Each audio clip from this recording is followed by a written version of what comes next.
Hello दोस्तों, आज मैं आपको स्पेशल आरआरबी स्टेनो के लिए कुछ रूल्स बताऊंगा जिनसे कि हम कम समय में अपनी तैयारी को बेहतरीन बना सकें और हमारा स्किल क्वालिफाई हो जाए। तो आज से मानकर चलिए, आज 13 तारीख है और 27 को हमारा एग्ज़ाम है। तो यानी कि 13 से 14 दिन हमारे पास बचे हैं। तो लगभग 13 दिन ही मान कर चलिए। तो इन 13 दिन के अंदर हम अपनी तैयारी को कैसे बेहतर कर सकें, तो आइए समझने का प्रयास करते हैं कि कैसे हम बिल्कुल इतनी अच्छी से तैयारी करें कि हमारा स्किल क्वालिफाई हो जाए। अगर दोस्तों मैं जो आपको रूल्स बताऊंगा, अगर आप उनको फॉलो करेंगे तो मैं 100% कह सकता हूं कि आपका स्किल क्वालिफाई हो जाएगा। तो जिन लोगों की स्पीड अभी 80 आ चुकी है तो उन्हें क्या करना है, तो आपका जो भी शेड्यूल है उस हिसाब से आपको कम से कम दिन में 1 घंटे, यानी कि न्यूज़पेपर से, हिंदुस्तान संपादकीय या जनसत्ता से जो भी आपको न्यूज़पेपर मिले या जो भी आपके पास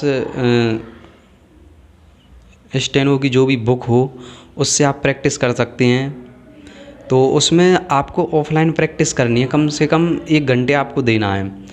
और उसमें आपको वर्डों को इतना अच्छे से बनाना है जिससे कि हम उनको अच्छे से पढ़ भी सकें और उन्हें अपने रूटीन में इतने अच्छे से ले लेना है। आपको ये प्रक्रिया पूरे 13 दिन ही करनी है। ये 1 घंटे तो आपको इसमें देना ही देना है, जिससे कि हमारे वर्ड अच्छे बन जाएं और उन्हें हम बिल्कुल आसानी से लिख सकें और उन्हें पढ़ भी सकें।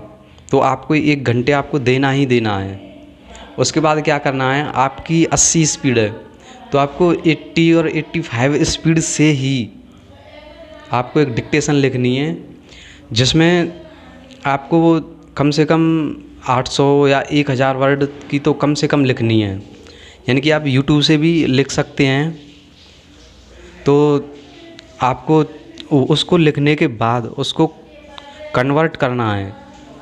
एक डिक्टेशन तो कम से कम आपको कन्वर्ट करनी ही करनी है और उसमें आपको ये देखना है कि आपकी उसमें मिस्टेक्स कहाँ हो रही हैं और उन वर्ड्स को आपको नोट करना है कि इन वर्ड्स को हमसे लिखने में मिस्टेक हो रही है और इन्हें हम कैसे सुधार सकते हैं।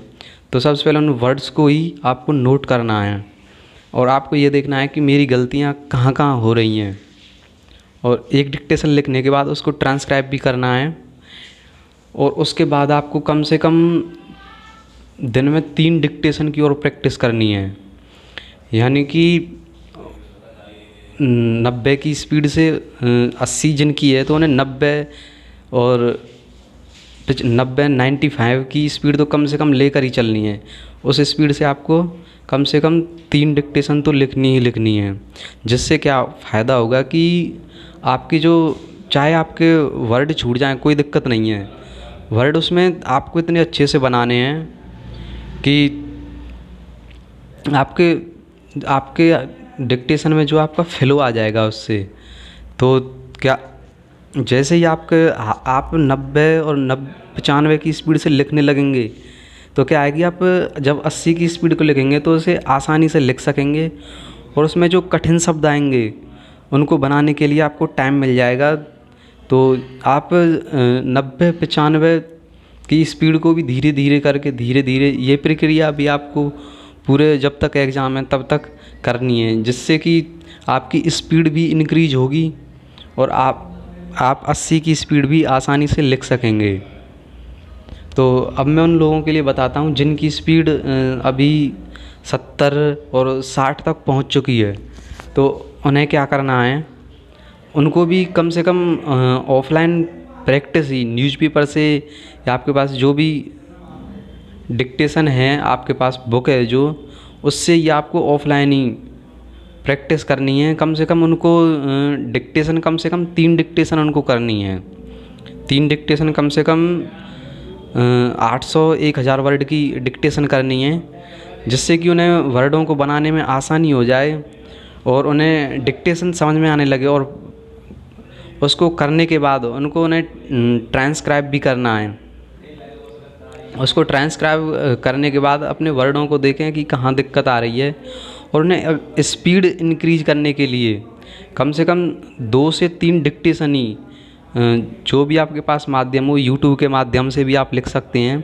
कम से कम 70-60 की जिनकी स्पीड है, उस स्पीड से ही आपको 3 डिक्टेशन तो कम से कम लिखनी ही लिखनी है। और उनको लिख करके उन्हें आपको पढ़ना ज़रूर है कि इसमें मेरी मिस्टेक्स कहाँ कहाँ हो रही हैं और क्यों हो रही हैं।